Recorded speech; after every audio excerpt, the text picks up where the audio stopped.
Oh, you don't have to get quiet. Hey everyone, welcome to Lit Cafe tonight. I feel like you own the place, man. If you... Yeah. We'll slice. How's Mardi Gras, you prick? Why don't you come find out? I'm kidding, man. Oh, I'll tackle you later. No, Somebody's getting tackled tonight. I know, that's what I heard. That was the word on the street, that someone was getting tackled tonight. Well, maybe you could tackle Tim and I together, and that would be like... I'd be okay with that. Oh, that would be hard. Yeah, that would be hard. How about Tim on my back, or I mean on Tim's back? I'll facilitate. Like a good old cockfight. Yeah. You know. Yourselves together and then you guys get it. Like Red Rover. Sure. We can play Red Rover in Lincoln Park later if anyone wants that. We can play in the parking lot down the street. Parking lot to get, you know, bloody knees that way. Great to be back here. Wanted to let everyone know that there is a plethora of treats and delights in the back. We've got pizza and we have Rice Krispie treat. I made that giant Rice Krispie tree with my mother. You made it? There's this little tradition. There's this little tradition that we've had.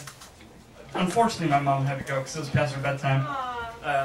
But there's this tradition that we had for years and years and years and years, and we would make 3 dozen Rice Krispie wreaths, and my dad would go out and deliver them, like, you know, when they're hot. Like, he'd run out and deliver them to people's houses. Like, hey, here's Rice Krispie wreath. So you can check it out. It's a big tree. It's sculptural. It even has a little star. I use the yellow #2 for the star. So if you're allergic to that, make sure you don't eat that. There's also a candy cane there with red #4. And I think green is actually 2 colors. So I don't know if that is. Yeah, probably. Traditionally. Traditionally, green is 2 colors, correct? Go for it. So I don't know how tonight's going to go. How's it going so far? So going? Yeah. There's a typewriter up here, some typing paper if you feel so inclined to type something. There's also various and sundry treats and wares. I have some stuff from Edwin Perry's press. Plum Perry's here tonight. I do have his new book. Those things, these little pieces, parts are all for sale. Still have some Kravanic poetry and some some Tracy CDs left. Two. Infinite Recursive Error, one of the biggest sellers of Language Foundry ever. It's still in print. I mean, everything's still in print. I think there's maybe a couple things that aren't still in print. But we're gonna kind of just do round. It's gonna be kind of battle royal, kind of fuck all tonight. All right, that's just kind of how it's gonna roll. Straight up. So we're just gonna. I might read a few things, and maybe someone else will come on, read a few things, and someone else come on, and we'll go back and forth. And we have showing up in about, I don't know, maybe 20 minutes, 30 minutes. We have a 5-piece jazz band showing up here. We're gonna play some jazz out in the bar. So we'll probably do some poetry, do some jazz, do some more poetry, do some more jazz, and someone's gonna get tackled, and then, you know, tip the bartender graciously and genuinely. Make sure that you're drinking, you know, I'm hoping that we run out of Rolling Rock tonight. That's what I'm hoping. And, I heard Charlotte's spiking some eggnog. No, I brought some eggnog. You're welcome to spike it. Maker's Mark and eggnog. That's what I'm about to have. Is it real? Is it real eggnog? Is it silk eggnog? No, it's not silk. Has anyone had the silk eggnog yet? No one's had that? It's no good. It's no good? Is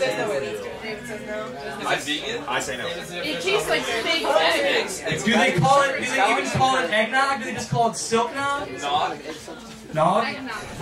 Land of Nog? Just making sure. So, yeah, you know, this is like, we know this place, we know where we're at, we know what's up, so here's the fucking poem.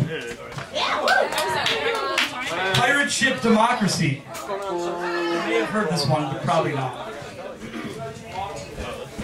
What's salvation, what's salvage under old ideas of a city on top of vertical gardens sprouting up? Stark realities of folded and uneven streets, the ethos of drastic reasoning. Sanhayabasha, a low line of uninformed, uniform ghosts, a congregation of bluebirds sings in a twilight language, the striking face of Joan of Arc in the midst. Local Vortex Union Hall of Lost Boys, the chief who teaches of the amphibious life, the ayahuasca dream, the cerulean children, trilingularity, bilocution. Turns out the country is a canopy of technology. A glowing spider in the eyes of the mythic shipshifter, the brunette lexical analyzer with tattoos, the opposite part, and an MFA. Day-brain convolutions, speaking not into the mic, but where the very alchemies are allowed at shop. All the populace in a single missing face, every hole on his oming, unbecoming the trespasser, practicing our gentle addictions, our Judas concepts, with the seamstresses who are making new flags for new shades of enterprise. Our Dadaist lovers are all buried, each a played-out suggestion for civil disobedience, where the ashes of an American poet are buried in the backyard. We have earned our right to sever any notion of correctness. We know our space coordinates, all the ingredients for turtle soup, the Fauvis concepts of synesthesia, the vox cambrio, the gender politics of difficult music, professional accounting errors, the portrait of a drowned man, a bookstore and a funeral home, obverse intention, when patience was a worm in the dirt. We all plead guilty for waxing our lunar escalator. What emerald, what amber, what opal lights, handshake poetics, waving in the river fog, where harbored is a fleet of pirates.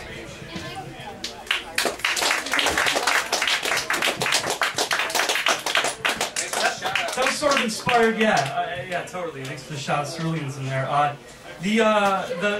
wrote that piece inspired by living in New Orleans, but also inspired by the fact that I read about, it's inspired sort of through some temporary autonomous zone, right? Some Hakeem Bey. Also inspired through sort of just living in New Orleans, and also I read about the fact that on pirate ships, right? Back in the day, it was the only form of pure democracy. And no matter who you were on the pirate ship, black, mixed, white, red, brown, you all had the same rights. So on pirate ships, it was the most pure form of true democracy. So, and it didn't matter. It looked across every barrier. So that was sort of... Well, good. You're going to read the Omni Man? Pirate poem, Joan of Arc. All right.